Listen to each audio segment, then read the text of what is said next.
Hi guys! For today's video ay magluto ako ng special lechon sisig. Kaya tara, samahan ninyo ako magluto. So guys, nakikita nyo ba to? O diba, meron tayong lechon, pero hindi natin siya lutuin lechong paksiw. So ito ay gagawin nating lechong sisig dahil nag-request yung tita ko dahil meron siyang lechon sa bahay nila. So ipapaluto niya ito sa atin na special lechon sisig.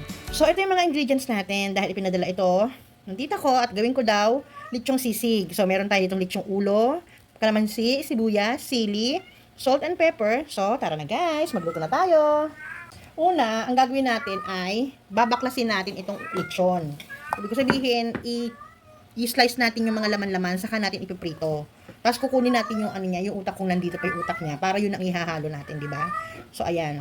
Mas maganda ko i-deep fry muna natin siya para maging crispy uli. Meron naman ako diyan, pwede naman siya i-oven, kaya lang baka kasi hindi ko makuha yung tamang temperature. At least kung i-deep fry natin, magiging crispy. Hindi pa kasi ako ganun ka bihasa gumamit ng air fryer. So tara na guys, magluto na tayo. So guys, slice na natin. Oy guys kakahugas lang yan. Huwag kayong dyan Malinis siya sangkalan ko ha. Kaya huwag kayong dyan, malinis yan. So gagawin natin. Hindi ko alam kung pwede ba sa YouTube to, ginagawa ko. So baka tayo dito. Ayan guys Yan, nakita niyo yan. Itong dila kasama natin yan, syempre. Pero tatanggalin natin yung balat niyan, ha? Ito yung balat yan. Yan. Tatanggalin natin yung buto. Ayaw naman natin may makain tayong buto, di ba? So ayan. Ayan guys. Guys, malinis yung kamay ko. Huwag niyo na akong hanapan ng plastic gloves dahil mahirap mag-prepare ng ganito na naka-plastic gloves. Unang-una, iluluto ko pa to. Pangalawa, kami kakain nito, kaya huwag kayong So, ayan guys, hindi natin sasama yan, ha? Naririnig yung pusa. Nasa labas tumatawag na sa akin. So, ito na siya guys. Wala siyang laman, pero may balat. Gagawin natin crispy yan. Gagawin natin crispy sisig. Bango guys. Galing sa rep, kaya hindi ko pwedeng kainin. Hindi ko pwedeng dukutan yan kasi galing yan sa freezer. Miming, wait lang ha. Luluto pa si mami. So, ayan guys. Ito, tatanggalin natin. Di ba, lakas ko?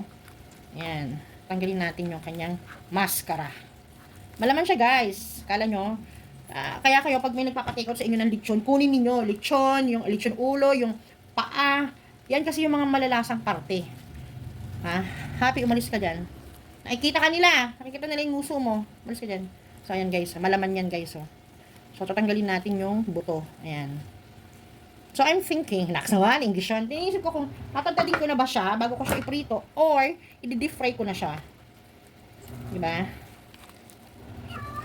Tingnan nyo. Naamoy ng mga alaga ko, pati mga pusa ko, naamoy nila yung lechon. Ang bango kasi guys. So, be careful guys ha, kasi may mga matatalim na buto ang parte ng ulo. Ayaw naman natin ayaw naman natin maisama yan. Diba? Baka bumara sa lalamunan natin, OMG, delikado. So, ayan guys diba? Malaman siya guys. Kaya wag nyo iniisnab ang ulo ng lechon. Andyan yung masarap na parte. Alam nyo ba yun? FYI, hindi po ito akin. Paluto lang po ito. Nakakala nyo nag-lechon ako. Hindi po. Paluto lang po ito ha.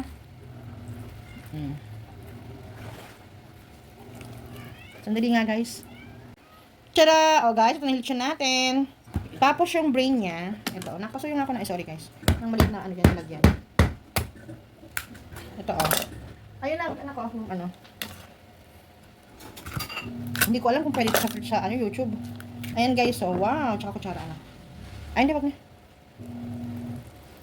So, ito yung brain niya na ihahalo natin. Hindi tayo maglalagay ng mayonnaise. Yan. So, guys, ito, ang gagawin ko ay tatadtadin ko siya. Hindi ko na siya i-deep fry, guys, kasi nag-worry ako baka kumunat. So, itatadtadin natin siya, saka natin siya sa cast iron, ha? Saka natin siya ulilulutuin. So guys, ayan, nahugasan ko na. Sadyang ganyan talaga guys, ang kulay. Ang hirap ipaliwanag sa inyo. Ha? Basta malinis yan. So ganito yung gagawin ko. Ha? Nakikita nyo to? Tatadtadin natin yan. Diba? Tatadtadin natin siya para natin siya. Maigawang sisig. So ayan, ganyan ako gumawa ng sisig. Ha? Pero ito, ibang version naman kasi ito. Ito ay lechon. Lechon sisig. So, ayan guys. Happy! Nakikita nila yung nguso mo dyan. Baka sabihin nila, dumidikit yung mo. So, ayan guys. Diba? Nakita nyo si Happy. Sumisingit. Sumisimple. Bawal sa ito, Happy. So, guys, ayan. Tatantadin natin ito, ha? Ayan. Tapos, pag natantad na siya mabuti, saka natin siya iluluto. Kasi pag dinifry na alala ko, iniisip ko, pag i-deep-fry natin, baka kumunat.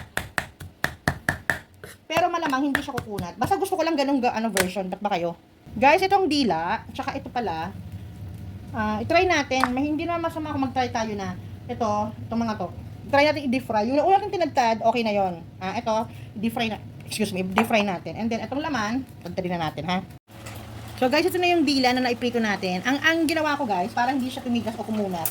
Itong side lang na to yung, pinrito ko, tsaka kung hindi matagal, sakto lang. Ito rin itong balat. Kung mainit, wait lang. Ito, yung balat, mainit eh.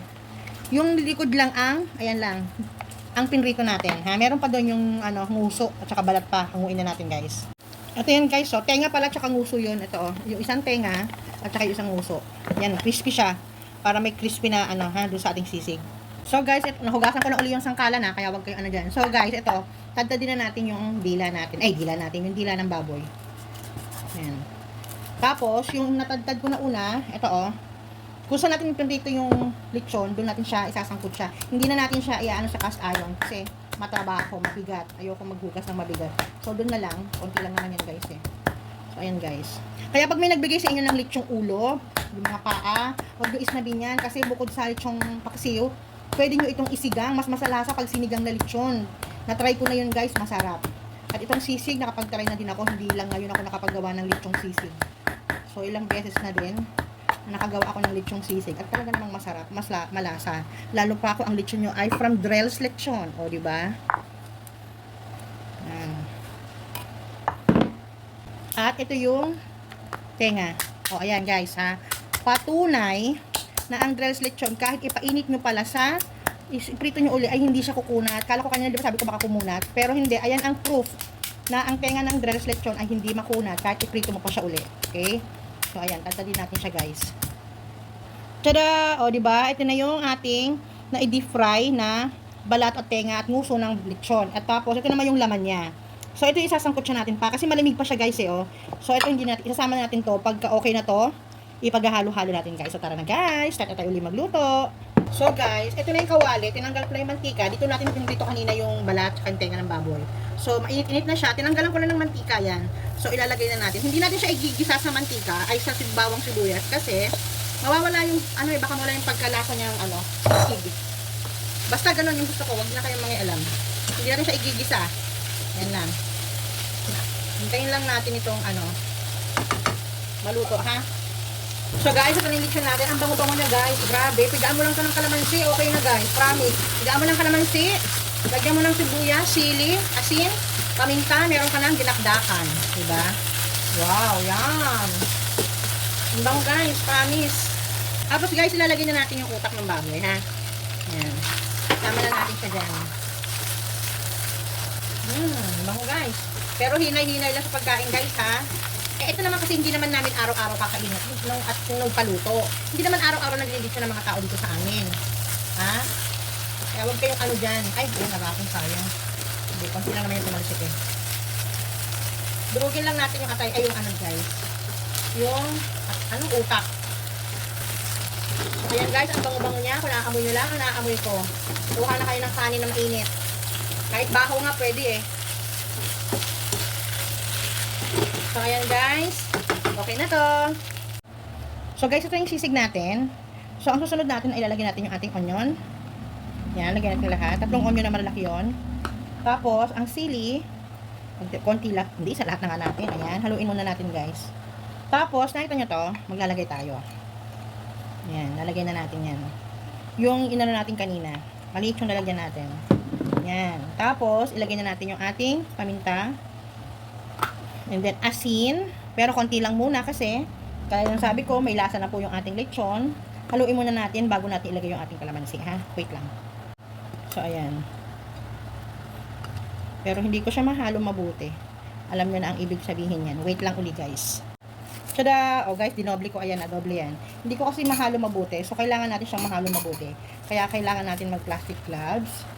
Minin natin, guys. Hindi mahalo mabuti talaga pag kutsara. Mainit. Ayan. Tapos, ilagay natin itong ating kalamansi. Ayan, haluin lang natin. Tapos, titikman natin yan mamaya. Kung okay na ba yung niya. Tsaka kung lumasa ba yung ating mga ingredients, ha? Yan. Haluin lang mabuti, guys. So, tiisin nyo lang yung init na nararamdaman ninyo pag kayo na naghalo. Yan. Kailangan kasi mag-mix all together. Next naman all together yung ating mga ingredients. Yan. So, tikman natin, guys. Matabang siya, guys. Lagyan natin ng asin pa. Okay. So, guys, gusto ko maglagay ng suka. Mga isang kutsara. Yan, mga 2 kutsara. Yan. Iba kasi yung asim na naibibigay pag suka, eh. May kalamansi na siya, pero parang mas, maganda kung lalagyan pa natin ng suka. Yan. So, guys, kailangan natin ng, lagyan natin ng konting kick. Walang yung, natin, siling green, eh. So, lagyan natin ng kaunti, ha. So, yung asin niya, hindi ko na siya dadagdagan dahil, yung tita ko, hindi natin alam kung ano bang gusto niya. Kung, mahirap kasi talaga pag, dadagdagan natin asin. So, bahala na sila mag-adjust dun sa lasa, ha. Ayan. Kasi para sa akin matabang, eh, pero iba-iba kasi ang panlasa natin, eh. Mahirap nang umala. At least pag matabang, ma-adjust pa yung lasa, di ba? Ito na po ang version ko ng lechong sisig. Sana nagustuhan nyo. Thank you for watching. Bye!